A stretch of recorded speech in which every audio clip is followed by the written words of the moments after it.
Heather and Dara would like to thank you both for traveling as far as you have to come here today.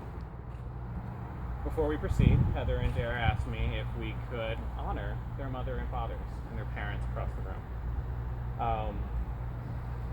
Our brides feel a great, profound gratitude for the love and care that you've shown in raising them,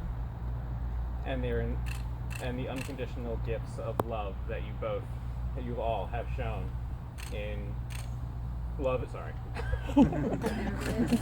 the unconditional gifts of love and support that you have unstintingly given, and have inspired them to come to where they are today. Without you, this day would not be possible. The brides would also like to acknowledge the spiritual presence of those who could not be with us today. Michael Gadisi, Heather's pop, Gloria Hewitt, and Nadine Noble, Dara's grandmothers, gosh, I can't speak today, I'm really sorry, and Joan Linder, your great aunt. There are also two very important people who could not make it here today, unfortunately, and that would be Richard Noble, Dara's father. I'm now going to be the entire focus of the wedding. My apologies.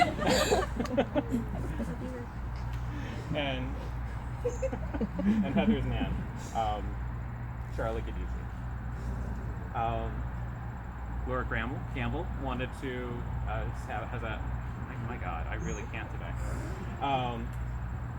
Now we have a reading from Laura Gamble, who wanted to have something to say as well.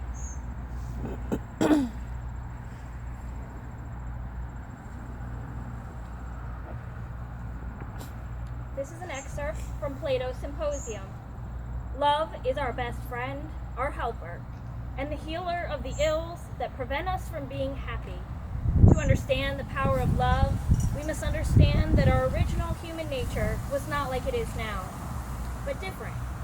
Human beings each had two sets of arms, two sets of legs, and two faces looking in opposite directions.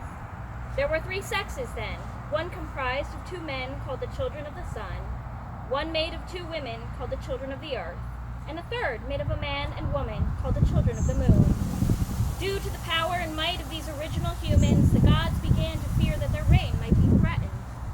They sought for a way to end the humans' insolence without destroying them. It was at this point that Zeus divided the humans in half.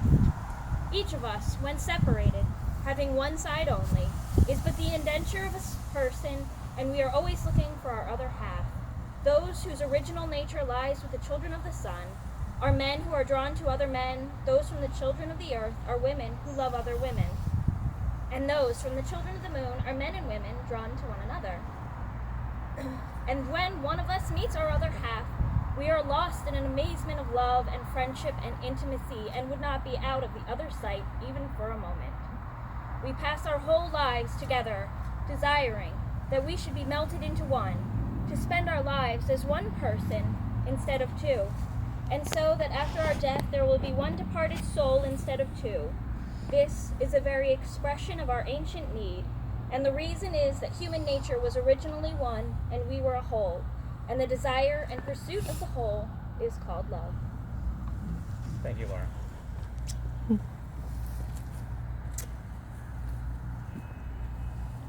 The story of Heather and Dara began in paradise, when Heather and Dara were assigned as roommates together while studying abroad in the Dominican Republic.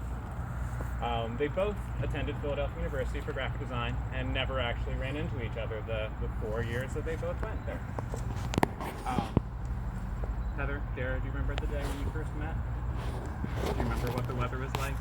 Do you remember what you wore? Do you remember the very first sight of one another? Do you remember the sound of your voices as you hit each other, as they hit each other's